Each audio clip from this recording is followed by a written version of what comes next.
jëfati ci ànd bi ak télévision Futurs Médias dal leen ak jàmm ci xibaaru digg bëccëg bi ponk yi ca gën a fës président d'honneur bu syndicat bi ëmb liggéeykat yu Dakar Dem Dikk nag ma ngay soññeek dànkaafu ne kii nag di maître Moussa Diop bu nu ko bàyyi benn yoon rek mu génn ci réew mi waaye tamit la mu sàkku ci moom mooy nag bu benn rek xaatim am ci jokkalante leng bi nga xamante ne war na dox ci diggam moom ak ki ko wuutu ndax jàpp na ni kooku di maître Moussa Diop jiite woon Dakar Dem Dikk nag ñetteelu mandat ba mu doon yëji yàbbi du loolu moo tax ñu dàq ko am na leneen lu nekk ca gannaaw muy nag yorin bu teguwul ci yoon mi ngi wax sax ne ci wàllu yorin woowu am na lu ba lu ko fukki milliards yu ñu ko ci tudd notable ya nekk fële nag ca ñàkkurab ak njiital dëkkaan yooyu nag mer nañu lool ndax commune bu Jaxaay fala nag ñàkkurab féete ñoom nag la ñuy jooytu rek mooy am na nag yenn ci seen suuf yu ñu njoxtu ni boo mooy daanu ko teg loxo rek fa ñu naan xaaw ñu ngi doon janoo ak taskatu xibaar yi di rek sàkku daal ñu wallu leen ci mbir moomee jàngoro mbas meek tolluwaay bi tey ci réew mi ci junni ak fanweer ak ñaari test yoo xamante ne def nañu ko juróom-ñett fukki ak ñett ñoo ci dikk ak doomu jàngoro ji ñeent fukki ak ñaar nag di ay jege ñeent fukk ak benn cas communautaire la ñu am fanweer ak ñett ñi ngi ci guddi gu bët setagul mbirum Fatou Bensouda jiite cour pénal international nag ma ngay wëy rek di lëmbe moom soxna soosu nag réewum États-Unis sax ma nga koy topp am na ay daan nag yoo xamante ne ci wàllu koom la ñeel nag la mu moom te ñu joxte ne ma nga ca réew ma ñu ne boo mooy nag daanu ko teg loxo ndax moom soxna soosu nee nañ nag dafay lëñbatu mbirum ay doomi Amérique di ay soldats yoo xamante ne nii dañu leen tuumaal nag ne dañu def njombe ci jamonoy guerre ca Afghanistan Michael Pompeo mi nga xamante ne moom mooy secrétaire d'État bu Amérique nag ci janoom ak taskatu xabaar yi démb ci réew ma ma ngay wax ci wàlluk daan yooyu waaye cour pénal international nee nañ du tax ñu dellu gannaaw benn yoon ndax loolee jàpp nañ ne wàllu xoqatal la te loolee nag dañoo bëgg a gàllankoor ni ëttu attekaay boobee di doxee lii daan ci toftal xët yu njëkk yu yéenekaay yi ba ngeen taaxirloo tuuti ñu faram-fàccee xibaar yi.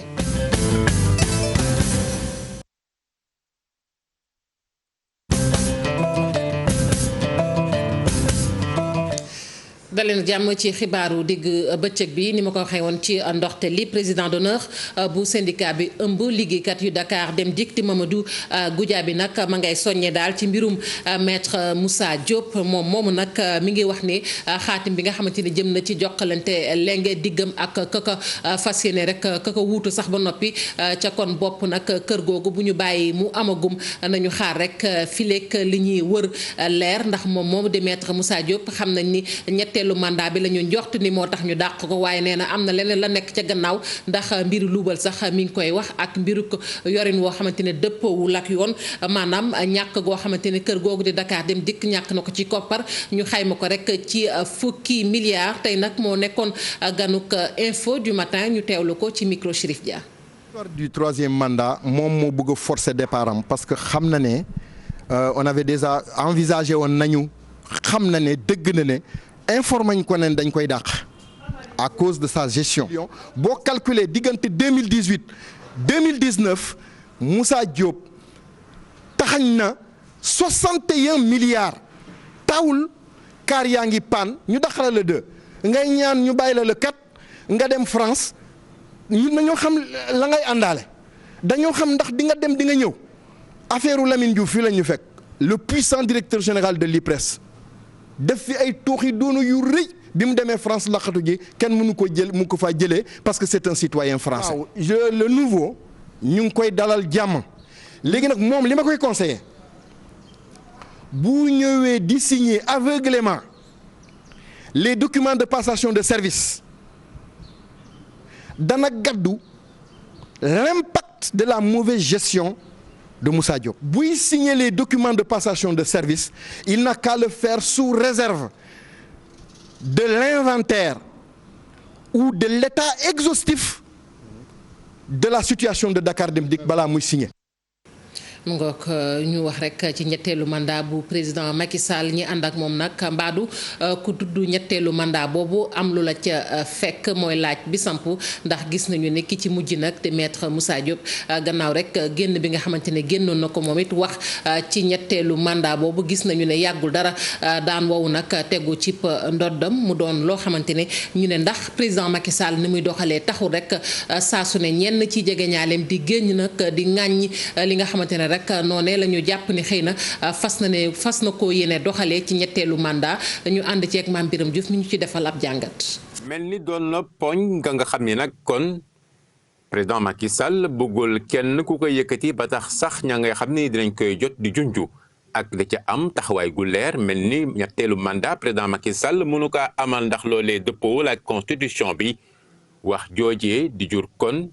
jafe-jafe ci ñenn ñi maître Moussa Diop ma nga xam ni kon it moom lu ni mel àgg na ci ñu jot kaa kon jëlee ci bopp Dakar Dem Dikk gannaaw juróom benn at yam fa def lii mel ni kon geneen mbir gu président Macky Sall di wan ñi ànd ak moom la lépp rek ngir ñu noppi tey ci mbirum troisième mandat googee. 2024 da ngay présenté wu wala doo présenté wu oui wala non.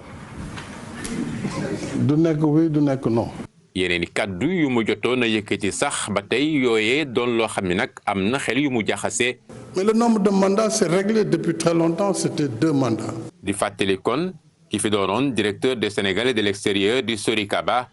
ak njiitu Manko Taxawu Sunu APR di Moustapha Diakhaté ñoom it mbirum mandat bi kat tax na ba ñu ñàkk yenn ci seen poste yu ñu amoon loolee doon loo xam ne nag ñu ngi koy dund waaye teewul ñu taxaw rek ci la nga xam ne nii mooy yoon nga ñu nekkoon jàpp ni kat ñoom ci dëgg la ñu nekk. lii lépp nag mel ni rek ab yoon goo xam ni kon teg nañu ko président Macky Sall bëgg nit ñi dëppoo ci rawatina ña ko jege ànd ak moom ku sàmmoontewul ak loolu nag saa su nekkoon la la cay xaar lu ne la. niñ ko waxee woon ci ponk xibaar yi notable ak njiital dëkk ya nekk ca ñàkkurab di dëkk yu ndawaan yooyu nag ña nga cay jafe-jafe tey ñoom ñooñee nag janoonoonu ak taskatu xabaar yi la ñu jàpp rek mooy am na yenn ci seen suuf yoo xamante ne nag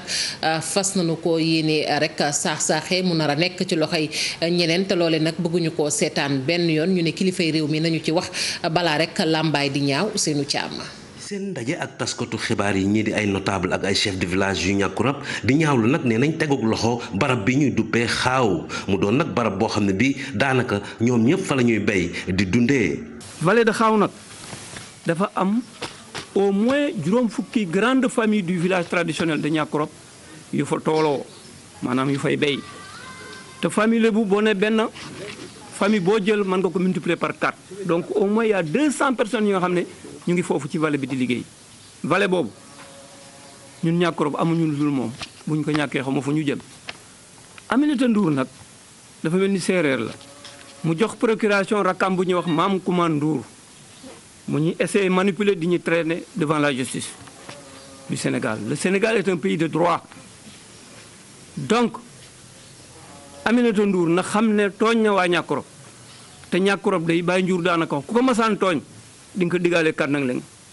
mu doon askaru ñàkkurab boo xam ne wi mer na ba futt lool nag di ñaan ki nga xam ne nii moom mooy njiitu réew mi nag mu indi ci ab saafara. képp ku kilifa ci réew mi daal ñu ngi lay ñaan ni ñu bëggee jàmm ñun ñi moom nekk ci dëgg tooñuñu ñu ngi lay ñaan njaboot yooyu nga waxtaan ak ñoom ba ñu may ñu jàmm lillaahi wa rasuuli ñun dëkk cosaan lañu ñàkkurab dañuy wax ñeenti téeméeri at mais ëpp na ko. fii ñuy wax tey ñu naan xaaw ñàkkurab ba nga demoon ca gannaaw diggante guy suul ak mbambara fa la ñàkkurab jëkke boobu tuddul woon ñàkkurab jëga fa di dox ba fii mu nekk tey à part Kounoune benn dëkku magu ko ci région Dakar. donc Aminata Ndour lillaahi wa rasuuli te dina xam ne tooñ na waa ñàkkurab nag Maam Kouma Ndour yaa ngi may dégg yaa ngi may gis yow di nga toog ba xam ne teg nga sa baaraam foo ko warul woon a teg ñàkkurab nga ko digaaleel kan nag leen dina ko seq ak yow. gannaaw seen génn blé yooyu notable ak chef de village yu ñàkkurab nee na nag danañu def lépp ba daal du ñu bàyyeek boobu promoteur rek seen barab boobu nga xam ne bii daanaka cosaan la fa ñu koy duppeex. gannaaw ñàkkurab Morolan nekk ca département bu Tivaouane foofu it ñi nga xamante ne nag ay notable yu ndaw lañu ña nga mer ñoom it li ko waral bokk na ci benn centre boo xamante ne nag nee nañ dañu ko faa bëgg samp tamuy nag defi mbalit ñu ne loolee duñu ko seetaan benn yoon maire ba sax la ñu ca joxañ baaraam ne lu jiig njaak mooma maire ba nag mu nga cay indi leeral nee na nag du ab centre boo xamante ne defukaay mbalit képp ko tax a jóg waaye centre de tri la ñu wax maanaam centre boo xamante ne mbalit ma nag da cay segg la nga xamante ni ngëneel la mu jël ko ca dañu ci ànd ak Cheikh Anta Diop ak Seylatir. Ngor di ab gox bu nekk ci commune Morolan askan wi de ñoom ñoo génnoon di yuuxu wàllu nee nañ waa maire bu Morolan ñoo fa fas yéene tabax ab centre boo xamante ne day jël mbalit di ko toggaat ngir ñu mën koo jëfandikoo ci yeneen i anam. Kanu Tivin Tangor loolee ànduñu ci. projet la boo xamante ne 1 hectare moom mooy superficie bi fa mu nekk moog dëkkuwaay moins de 500 mètres la loraange yi ci nar a jóge kenn xamul na mu toll sàmmawul ak lan àqu nit ñi yëguñu benn yoon projet bii te ñëpp xam nañu projet mbalit maanaam lañ ci wala jël suñ ko ci jëlee leneen li dañ koy taal loolu nag su tàkkee loo xam projet boo xam ci kaw colline lay nekk ci fa mu nekk maanaam su tàkkee day delluwaat ci biir dëkk bi te wax nañ ko Morolan ci cuvette ci pax la nekk. maire Morolan di ci indi tontu nee na lii amul benn loraange dafa fekk ne njariñ la ci askanu Morolan. comme ñoom problème boobu am na je pense que depuis démb ci wàllu 15 heures waa Tivin Tangor indi nañu seen rapport naan bëgguñu ñu tontu leen ñu ne leen amul problème kon du nekk Tivin Tangor kon pour man coow bi wax bi war na jeex. projet bi yemul rek Morolan Thiès Nord am na projet bi Mboro am na projet bi Morolan am na projet bi maanaam commune bu ne na saytul boppam mbalitam projet bi moom nit sañ na wax ni du am sama dëkk mais nit sañul wax ni du am Morolan ndax kenn moomul Morolan ñun ñëpp a ko bokk. ñii dëkk ci Tivin Tangor notable yeeg ay ndaw yi ak jigéen bari woon nañ lool ci penc bi ñoom sax ñi ngi sàkku nag ci kilifay maire bi ñu toog ak ñoom gën leen a leeral mbir mi ndaxte ñoom nee nañ liñ ci gis ay. Cheikh Anta Diop cant ak ngërëm ñeel na la jàngoro mbas mi nag ak tolluwaay bi tey jii ci réew mi 1,000 ci test di seetlu lañu def ba ñu ca noppee nag gis nañu ne juróom-ñett fukk ak ñett ñoo dikk ak doomu jàngoro ji ñeent fukk ak ñaar di ay jege ñeent fukk ak benn bokk ci wàllante googu ñu xamul am na ci nag 1,000 ci aji tawat googe jamono ji ña nga ca réanimation ñu teewlu docteur Mamadou Ndiaye moom la ñu dénk wàllug fegu gi ci ministère de la santé.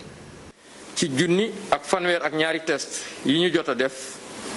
juróom-ñett fukk ak ñett ñoo ci positif yooyu am nañ ci ñeent fukk ak ñaar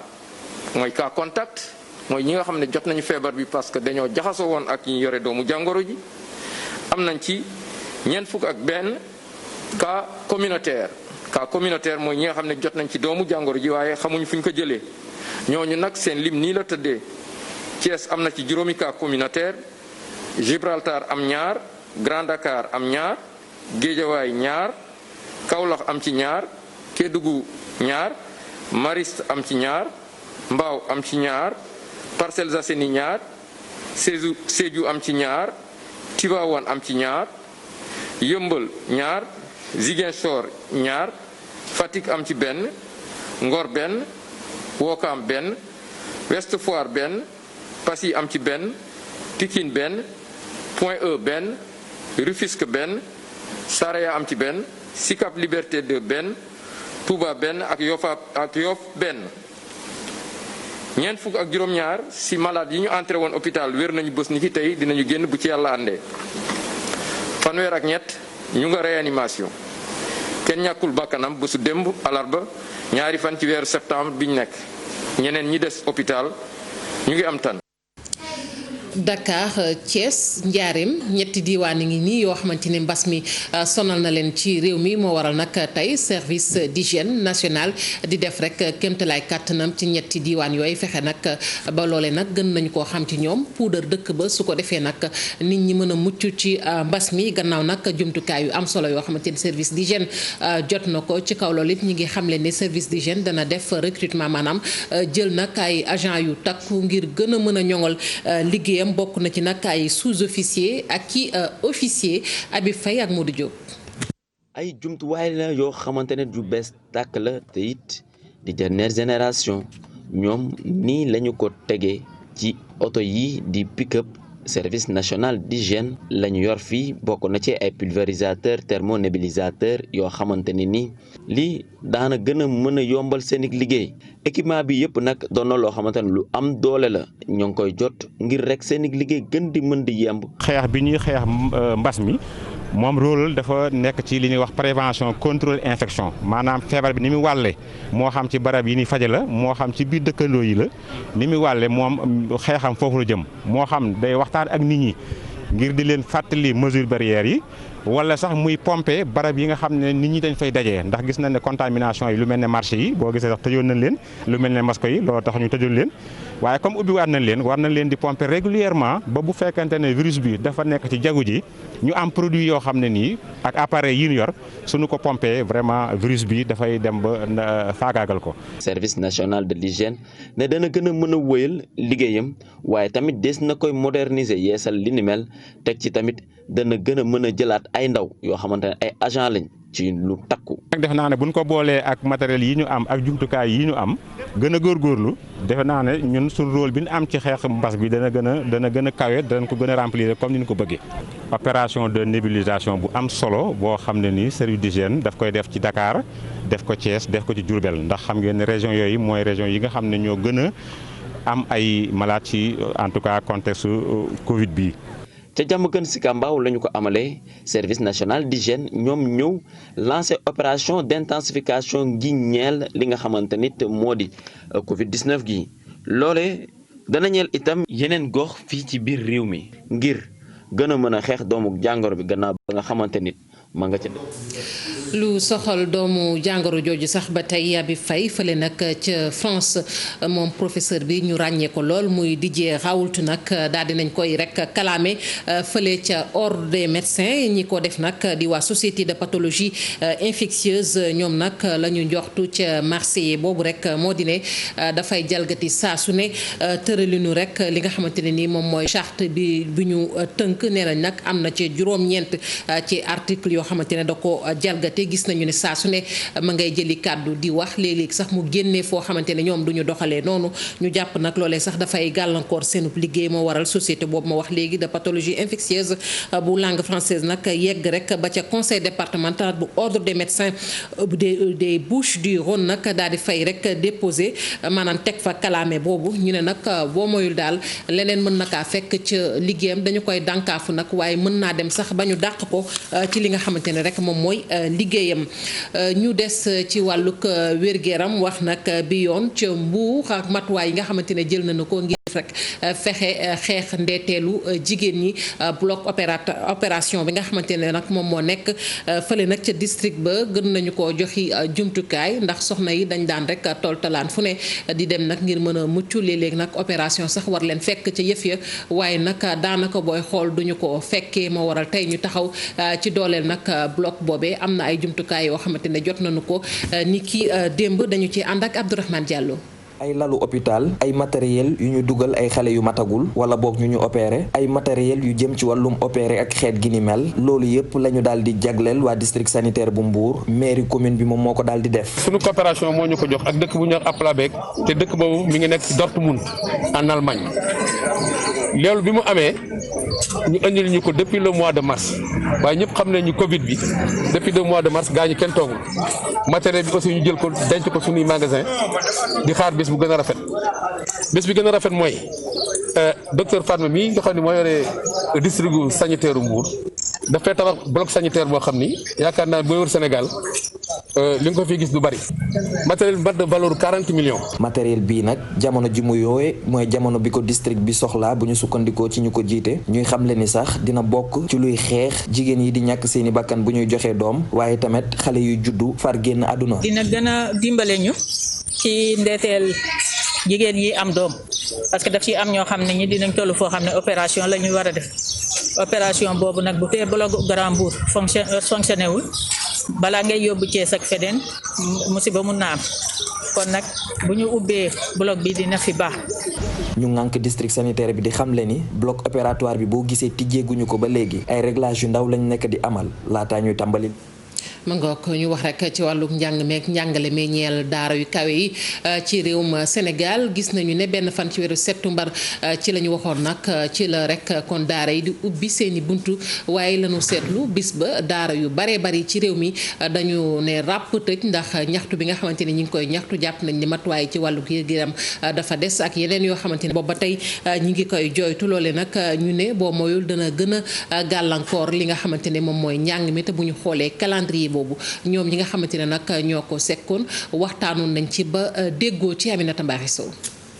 ñu ngi ko doon xaar yàkkamti ko lool muy tàmbaliwaat sa njàng mi ci université yu Sénégal waaye daanaka reprise boobu nag demeewul niñ ko foogee woon wala niñ ko bëggee woon daanaka ci ay université yu bëri étudiants yi ñu ngi fippu ne plan de reprise bi nga xam ne daal dinañ koy proposé dëppoowut ak li ñu bëgg dëppoowut tamit ak li gën ci étudiants yi loolee tax fale ci université Gaston Berger de Saint-Louis démb le 1er septembre bi ñu ne dañoo war a reprendre cours yi ci amphithéâtre benn étudiant teewul ñoom coordination bi ne loole du fi dal loole sax waral ñu ne kenn du reprendre cours yi waaye tamit lu ko jëlee ñetti fan dañu dem ci restaurant yi daal di xéewlu te duñu fay ticket loole ñu koy woowee ngénte tubaab li ñu doon xaar la fii tamit ci université Cheikh Anta Diop de Dakar ñii di ay représentants étudiants ñu ngi waxtaan ak seeni njiit maanaam seeni doyen ngir xool plan de reprise bi nga xam ni recteur bi lee daal dina koy proposé nuñ ko yëkkatee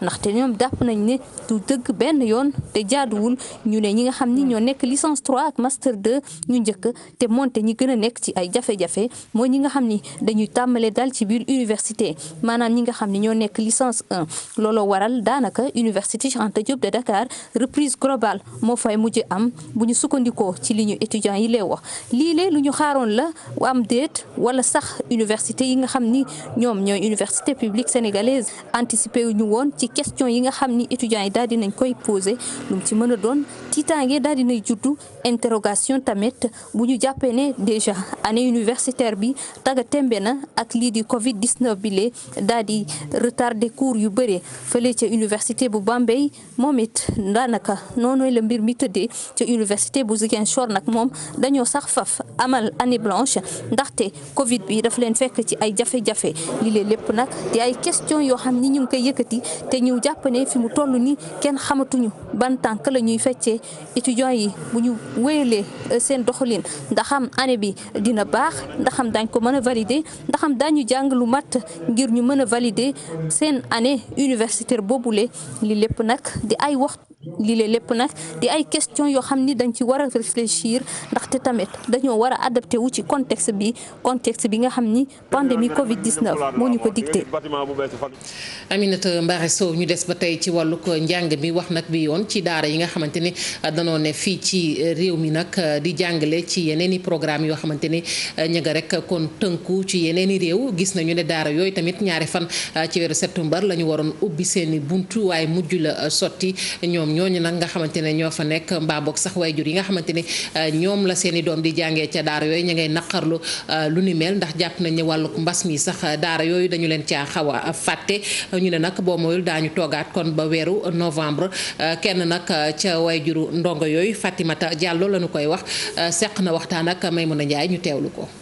am problème mu rentrée des classes xale yi peut-être programme yu différent la ñu am ci ñaari école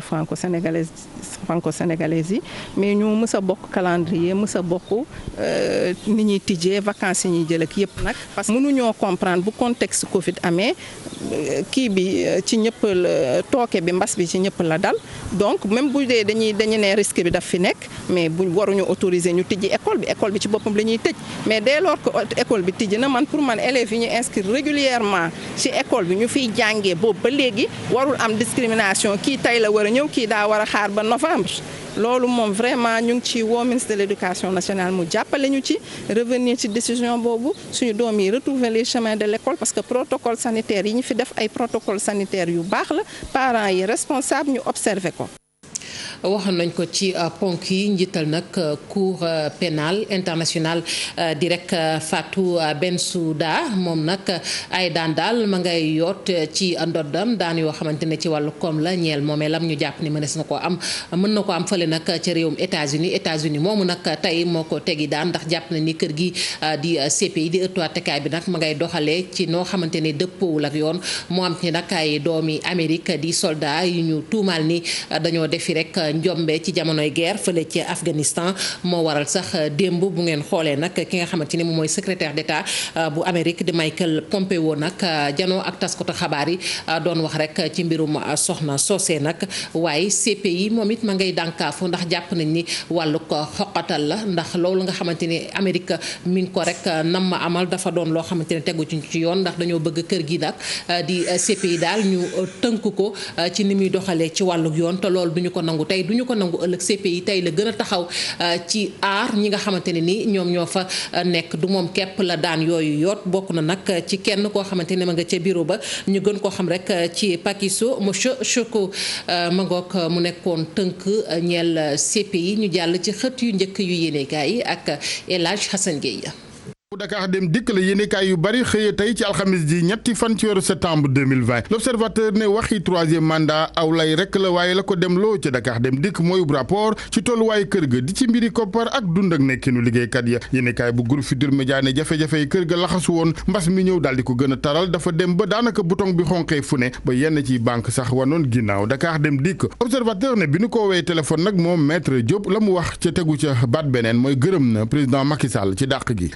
bi ne la mu bind nag ca page Facebook am mooy am ngërëm ak cant jëmee ci président Sall mi ko may jaare ci pal gi ca bopp Dakar dem dikk mu ne diirëb juróom-benni at mu jariñ ci wàllu xereñ ak ngor waa Sénégal Sud Quotidien fësale nataalam moom maître Moussa Diop ci xëtam bu njëkk yéenekaay bi bind ne Macky tëbal na Moussa Diop la tribune xëy moom daal di wax waxinu transport ne terminus ngir Moussa Diop le Quotidien it naka noonu Moussa Diop mu nu yóbbu ca dépôt ba la nu bind yéenekaay bi ne nag ko koy wuutu di magistrat politicien bi di Oumar Boun Khattab Sylla laas ne maître Moussa Diop mooy ñetteel bi loru ci ñetteelab mandat bi Vox Populi ne troisième mandat boobee mu jàppee woon ab coup d'état constitutionnel su doon dafay am moo ko jural dàq gi waa palais ba nag yéenekaay bi gis ne dañuy rafetal ak lay rek naan yorin la wàllu gestion bu bon ca bopp Dakar dem dikk source aane li ko jaaxal mooy ku ne lu mën a nekk la boobu troisième mandat dara du la ca fekk ku ci mel ni Mbaye Ndiaye bu gazé leen ñeneen waaye boo waxee safaan wa rek yat wa dal moo waral ñu ne bukki ba mattoon Sori Kaba ak Moustapha Diakhaté daal di xuri maître Moussa Diop Oumar Boun Khattab Sylla mi jiite léegi nag Dakar dem dikk ana mooy kan Vox Populi ne Louga la juddoo di magistrat nekkoon ba fii njiital Petit Train Bleu mooy it ñu ne njiital mouvement politique bi di Valeurs saxaar gi war a daw nag diggante Ndakaaru Diamniadio AIBD TER bi Le Soleil xëy wax ñu ñaareelu xaaj bi ñeel boobu TER ak ña ca war a jàpp ci wàllum koppar France ca la ne ko noonu it Banque africaine de développement ak Banque islamique de développement ca kër gi nag di King Fahd Palace ak taxaw war na fa jëmee ci liggéeykat yenn yi ndax ci Les Échos lu toll ci téeméer ak juróom-ñaar fukki liggéeykat ñu ne ña nga fa boobaak léegi ci chômage technique ginnaaw mbas mi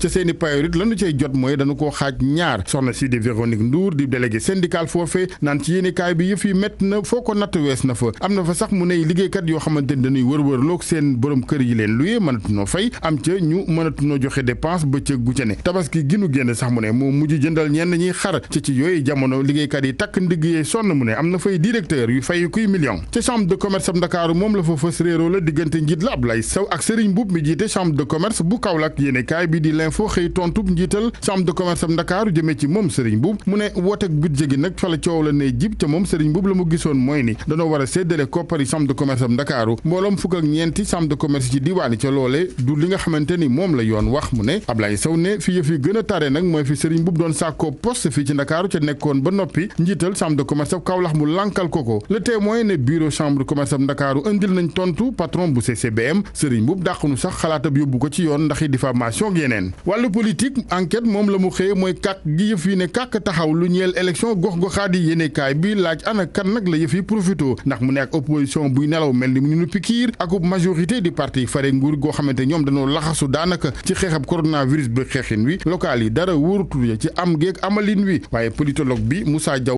mu gis moom ba tey ci yéenekaay bi di enquête mooy bu fekkoon ni amal nañu yooyu élection gox-goxaan ci waxtu yenu jàpp opposition bi ay sagari neen lay dese ñu jeexalee lamb ji ak ku ney xaar demuk Aliou Sarr ba tax ñenn ñi sax daal di faf ngembu sunu lamb ñëw ci juróom-benn kàngam yu ñu ciy tudd ñu ne ci wuutu gi Cheikh Tidiane Ndiaye ca la Mohamed Ndaw Tyson Maysa Ndiaye Babacar Diouf Keba Kanté Djibril Seck Zos moom ci yéenekaay bi ne Mohamed Ndaw Tyson la woteel ba tey ak sunu lamb leeral ak weddi gu tukkee ci groupe Futurs Médias ci kuréel gi ci yitu wàllum événement di Sénégal Entertainment Group jaare ko ci Maawu Cissé mi coordonnateur bi lu jëm ci xibaar yi laam-laamee naan dañuy baare yu góog bëgg combat bu Gris Bordeaux GFM ne dara du ca lu doyen San Gueye ñu koy jaajëfal bu baax a baax mbokk yi nit sant nañu leen gërëm leen yéen ñoo ñu fare woon ci machine bi